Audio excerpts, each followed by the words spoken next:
কয়েকজন central minister, I am sorry to say, এবং আমি এটা প্রধানমন্ত্রীকেও চিঠি লিখে দিয়ে যাচ্ছি, এটা করা উচিত হয়েছে কি হয়নি জানবার জন্য। এখানকার ৩-৪ জন বিমল গুরুংয়ের পার্টির লিডারকে দিল্লি ডেকে পাঠানো হয়েছিল। অন্যরা টাইম পায় না, তাদের সাথে মিট করা হয়েছে ইন্ডিভিজুয়াল, এবং তারা এসে এখানে রিপোর্ট ব্যাক করেছে। কেউ নাকি সেন্ট্রাল লিডারশিপ বলেছে তোমাদের ওখানে তোমরা আন্দোলন শুরু করো, আমরা তোমাদের ইউনিয়ন টেরিটরি দেবো, রাজ্যকে বাদ দিয়ে ইউনিয়ন টেরিটরি। কি মজা, ছেলের হাতের মোয়া যেন লালিপপ। আমি শুধু অনুরোধ করব, সেন্ট্রাল গভর্নমেন্টেরও একটা দায়িত্ব আছে দার্জিলিং এর পিসটাকে ডিস্টার্ব না করা, এবং দার্জিলিং এর 2 বছর ধরে শান্তি চলছে, শান্তি চলবে। বিমল গুরুং কালকে রিজাইন করেছেন, আজকে গভর্নর লেটারটা আমাদের কাছে ফরওয়ার্ড করেছেন, লেটারটা আমরা অ্যাকসেপ্ট করে নিয়েছি। তবে আমরা একটা কথাই বলতে চাই, আইনের মতে চলবে, আমরা কিন্তু জিটিএ ভাঙছি না, প্রশ্নই আসে না রিজলিউশনের।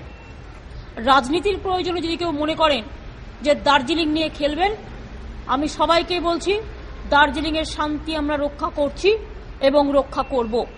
দার্জিলিং এর মানুষের সাথে আমরা ছিলাম, আছি এবং থাকব, ভাগ করার প্রশ্নই আসে না। আর 2, দার্জিলিং এর মানুষ যাতে ভালো থাকে, শান্তিতে থাকে, তার সম্পূর্ণ ব্যবস্থা এই সরকার করবে। আর যদি কেউ আইন নিয়ে খেলে কোনো অশান্তির রাস্তা বপন করবার চেষ্টা করেন, সরকার কড়া হাতে সেটা মোকাবিলা করবে। পৃথক তেলেঙ্গানা রাজ্য হলে পৃথক গোর্খাল্যান্ডও দিতে হবে, দাবি ছিলই। সম্প্রতি এই দাবিতে প্রধানমন্ত্রী ও সোনিয়া গান্ধীর কাছে চিঠি দেন মোর্চা নেতারা। গোর্খাল্যান্ডের দাবিতে চলছে 72 ঘন্টার পাহাড় বন্ধ। এর মাঝেই মঙ্গলবার পৃথক তেলেঙ্গানা রাজ্য গঠনের প্রস্তাবে চূড়ান্ত শিলমোহর দেয় কংগ্রেস ওয়ার্কিং কমিটি। আর তার সঙ্গে সঙ্গে জিটিএ প্রধানের পদ থেকে ইস্তফা দিলেন বিমল গুরুং, ইস্তফাপত্র পাঠিয়ে দিলেন রাজ্যপালের কাছে। এরপরই পৃথক গোর্খাল্যান্ডের দাবিতে শনিবার থেকে অনির্দিষ্টকালে পাহাড় বন্ধের ডাকও দিল মোর্চা। পাহাড়ে থাকা সমস্ত পর্যটক এবং স্কুলের ছাত্রছাত্রীকে শুক্রবারের মধ্যে পাহাড় ছাড়ার আবেদন জানিয়েছে মোর্চা। তাদের বক্তব্য, তারা যে গোর্খাল্যান্ডের দাবি ছাড়বেন না তা জিটিএ চুক্তিতে স্পষ্টভাবে উল্লেখ করা ছিল। সেই সঙ্গে মোর্চার অভিযোগ, রাজ্য সরকার জিটিএ এর কাজে হস্তক্ষেপ করছে।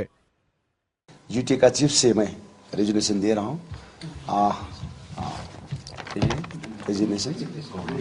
गवर्नर को दे रहा हूँ कि जितना भी स्टूडेंट्स हॉस्टल में बैठ के पढ़ रहा है और जितना भी टूरिस्ट है दार्जिलिंग में, वो सबको 2 दिन का अंदर में यहाँ से बाहर जाने का लिए कहा गया है, और फिर सैटरडे से स्ट्राइक कंटिन्यू होगा। हमारी त्रिपक्षीय वार्ता के जो समझौता हुआ, उस पर स्पष्ट रूप से शुरू में ही लिखा गया है कि keeping on record the demand of GJM for a separate state of Gorkhaland, keeping on record, ये लिखा गया है। इसीलिए तो तब ये बात हुई थी कि जब कभी ऐसी स्थिति आएगी कि केंद्र सरकार अगर अलग राज्य गठन करने की स्थिति में होगी, तो गोरखालैंड की बात सबसे पहले सोचनी चाहिए।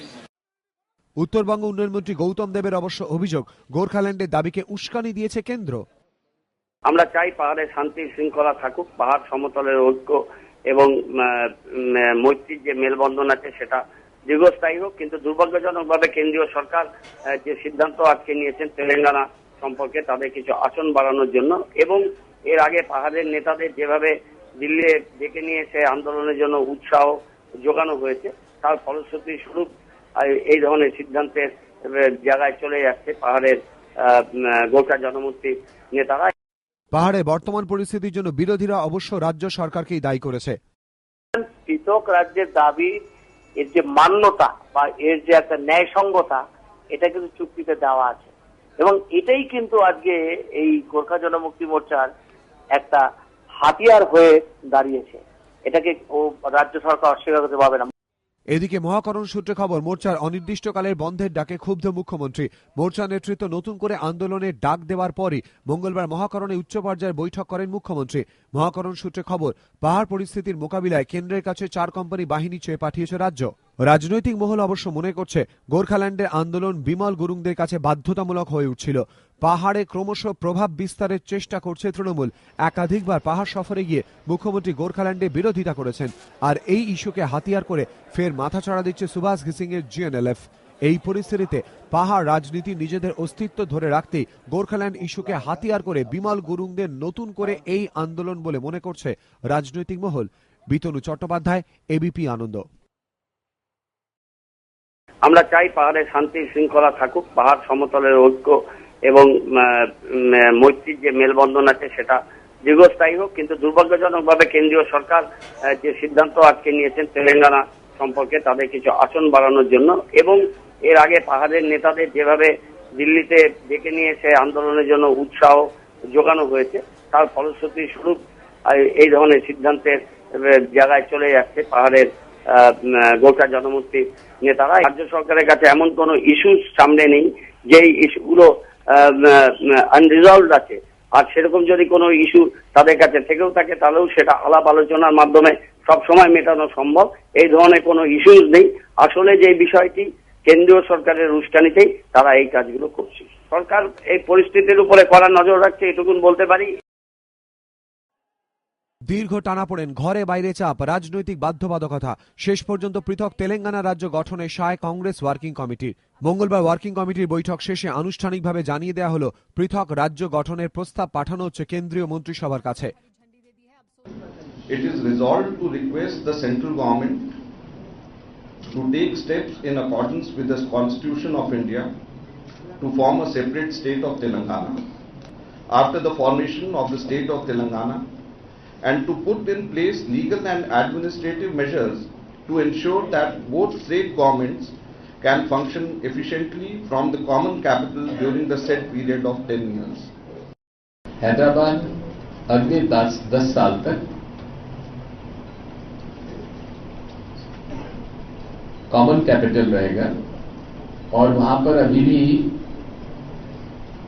असेंबली के और अपर हाउस के, लेजिस्लेटिव असेंबली और अपर हाउस की पर्याप्त व्यवस्था है और मौजूदा व्यवस्था में ही दोनों राज्यों के कैपिटल का पूरी व्यवस्था हैदराबाद से हो सकती है। কংগ্রেস ওয়ার্কিং কমিটির প্রস্তাব অনুযায়ী অন্ধ্রপ্রদেশের 10টি জেলা নিয়ে গঠিত হবে তেলেঙ্গানা। নতুন রাজ্যে 17টি লোকসভা আসন ও 119টি বিধানসভার আসন থাকবে। প্রথম 10 বছর হায়দ্রাবাদ তেলেঙ্গানা ও অন্ধ্রের যৌথ রাজধানী থাকবে। তবে তেলেঙ্গানা ইস্যুতে কংগ্রেসকে কৃতিত্ব দিতে রাজি নয় বিজেপি। লালকৃষ্ণ আদবানির দাবি, এনডিএ আমলেই তেলেঙ্গানা গঠনের সিদ্ধান্ত নেওয়া হয়, কিন্তু জোট শরিকদের বিরোধিতায় তা কার্যকর করা যায়নি। Telangana was not formed when we formed 3 new states.